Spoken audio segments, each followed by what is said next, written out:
Assalamualaikum warahmatullahi wabarakatuh. Perkenalkan, nama saya Neni Serta Jasmara dari kelas 12 B3. Saya akan membacakan narasi seribu kata yang berjudul Apa itu Cantik? Menyimpulkan cantik atau tidaknya seseorang perempuan dari penampilan fisiknya itu tidak salah.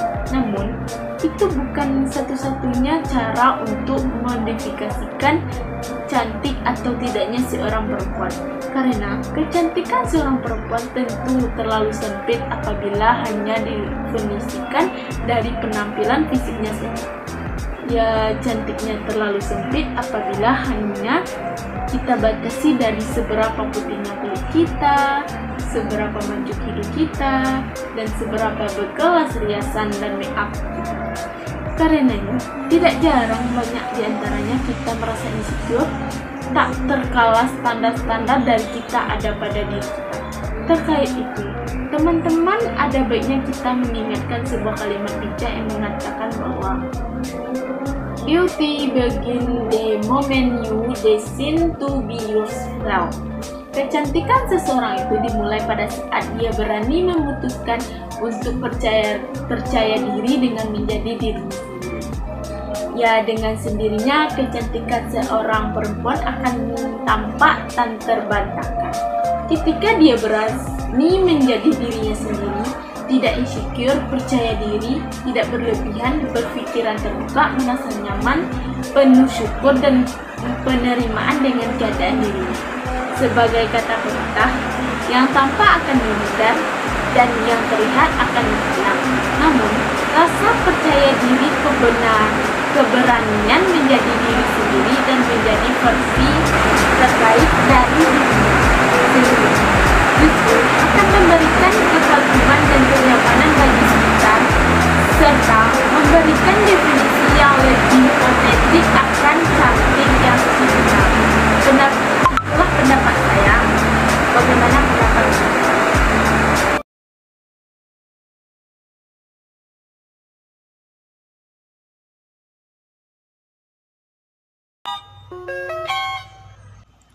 Perempuan yang berkontribusi lewat berbagai bidang dan cara.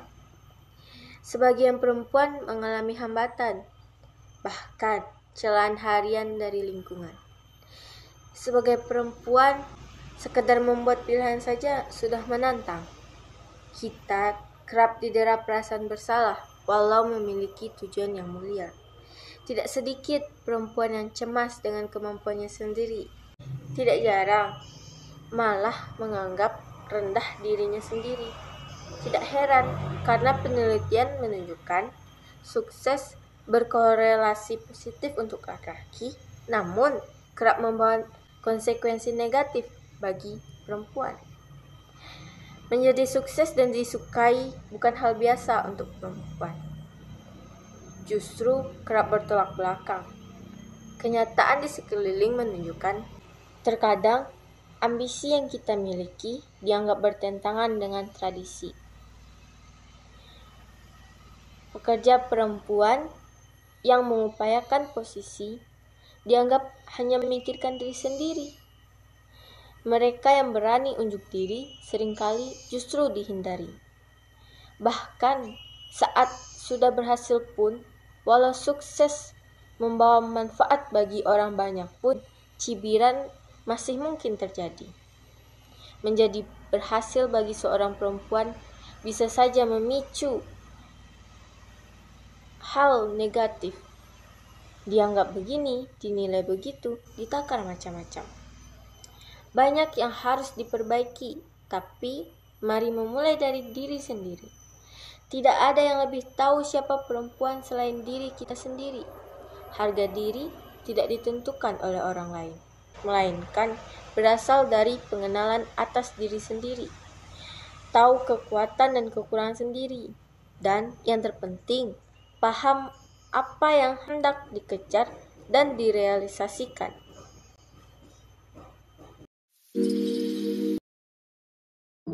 Menyenangkan melihat satu demi satu bakat teman-teman yang unik dan beragam. Dan yang membuat bangga bukan hanya bakat-bakat yang ditunjukkan, tetapi kepercayaan diri untuk menampilkannya. dan rasanya menjanjikan. Mereka yang masih duduk di bangku SMA saatnya paling seru untuk belajar macam-macam. Memang masa SMA kita berlari sekencang-kencangnya untuk mengejar bakat. Kenapa? Ini 6 alasannya. Waktu SMA itu ibarat pagi hari. Waktu masih panjang untuk mengasah dan mencari. Seperti jodoh, bakat harus dicari dan dicintai. Bakat bukan kemunculan yang tiba-tiba membuat kalian jago. Bakat yang tidak diasah, mirip cat yang tidak dibalas. Tahukah perasaan yang timbul karena dicuekin? Meragukan diri, menebak macam-macam, membuat kita akan selamanya mempertanyakan. Yang kedua, masa SMA adalah masanya punya banyak waktu dan kesempatan untuk malu. Masa SMA itu masa yang leluasa, belum ada tagihan yang perlu dibayar atau gosipan tetangga yang bisa didengar. Ada waktu luang yang tersedia banyak. Selain itu, masa SMA adalah masa yang dimaafkan untuk mencoba sesuatu yang sedikit norak dan berpotensi malu-maluin. Anak muda, urat malunya jangan terlalu kencang. Apalagi serba gengsi.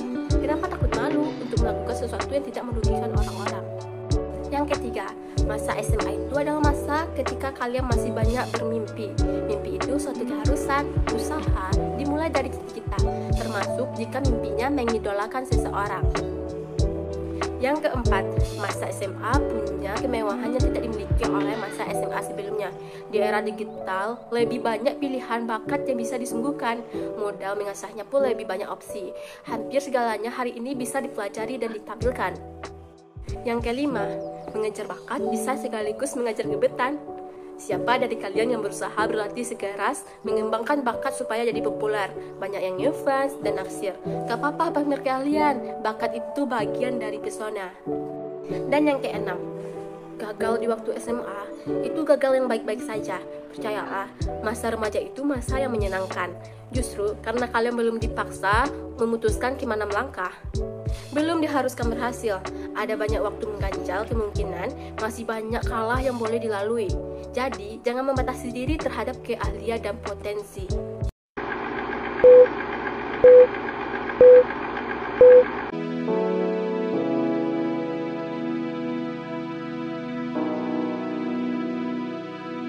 Hai, aku orang yang pasif.